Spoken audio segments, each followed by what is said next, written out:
नमस्कार दोस्तों, मैं रोशन कुमार। आप देखना शुरू कर दिए हैं public news desk. Public news desk के खास पेशकश चुनावी चर्चा में आज हम बात करेंगे जदयू कार्यकर्ता, सक्रिय कार्यकर्ता रामभजन यादव जी से। रामभजन यादव जी, आपका जो है पब्लिक न्यूज डेस्क में स्वागत है।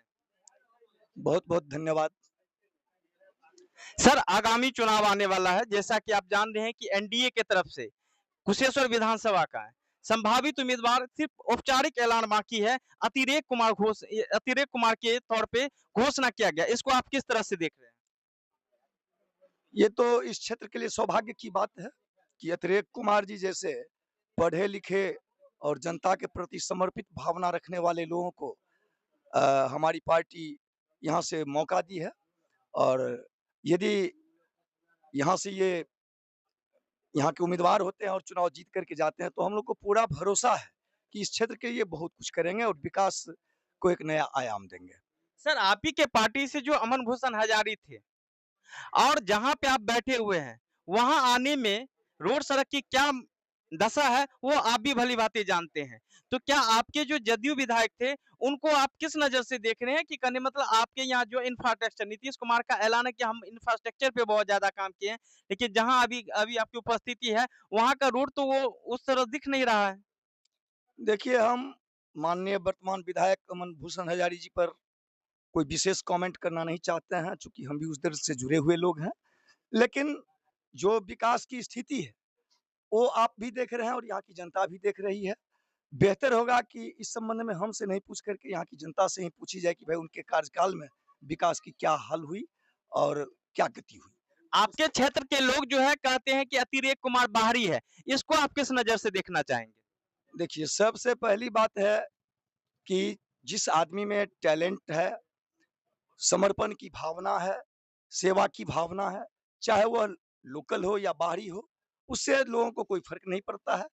अब रह गई बात बाहरी की, तो आप 1 साल पूर्व चले जाइए या 1.5 साल पूर्व चले जाइए, जब लोकसभा का चुनाव हुआ था, तो शांभवी चौधरी जी बाहरी प्रत्याशी थी और स्थानीय उम्मीदवार के तौर पर महेश्वर हजारी जी के सुपुत्र सन्नी हजारी जी आए थे। यही कुशेश्वर स्थान विधानसभा क्षेत्र की जनता बाहरी को स्वीकार करते हुए 42,000 मतों के अंतर से स्थानीय प्रत्याशी को हराने का काम किया।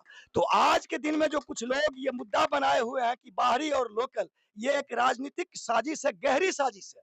वो चाहते हैं कि इस नाम पर पुनः टिकट हमको मिले, लेकिन ऐसी कोई बात नहीं है। जनता बाहरी नहीं देखती है, जनता पढ़े लिखे लोगों को तरजीह दे रही है। समर्पण की भावना जिनमें है, सेवा की भावना जिनमें है, अच्छा व्यवहार जिनमें है, ऐसे लोगों को की तलाश कर रही है, विकासवादी लोगों को खोज रही है। और लोकल और बाहरी यहाँ पर कोई मुद्दा नहीं है।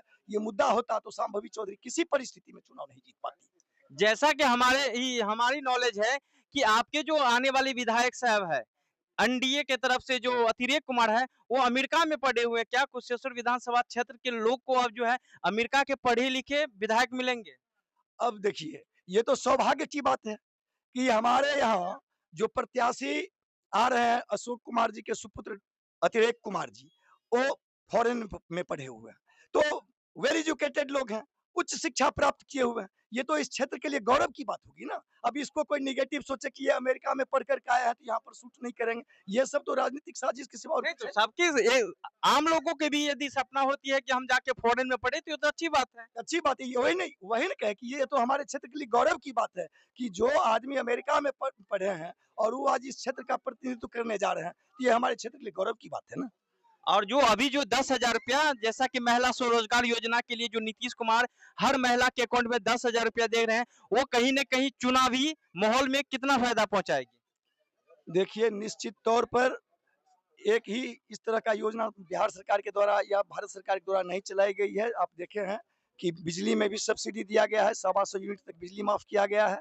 फिर उसके बाद वृद्धा पेंशन या विकलांग पेंशन, जो भी पेंशन योजना है, उसमें लगभग 3 गुना की वृद्धि की गई है। 400 से 1100 रुपये प्रति माह कर दिया गया है।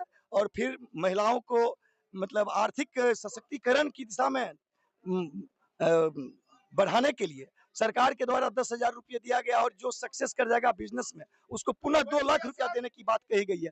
तो नारी भी स्वावलंबी हो, इसके लिए सरकार की तरफ से एक पुरजोर प्रयास किया गया है और ये एक अच्छी शुरुआत है। इसको हम अच्छे रूप में देख रहे हैं। चलिए बहुत-बहुत धन्यवाद, आपने ये कीमती समय दिया और आपकी इस वीडियो पे क्या राय है कमेंट बॉक्स में ज़रूर दें। धन्यवाद।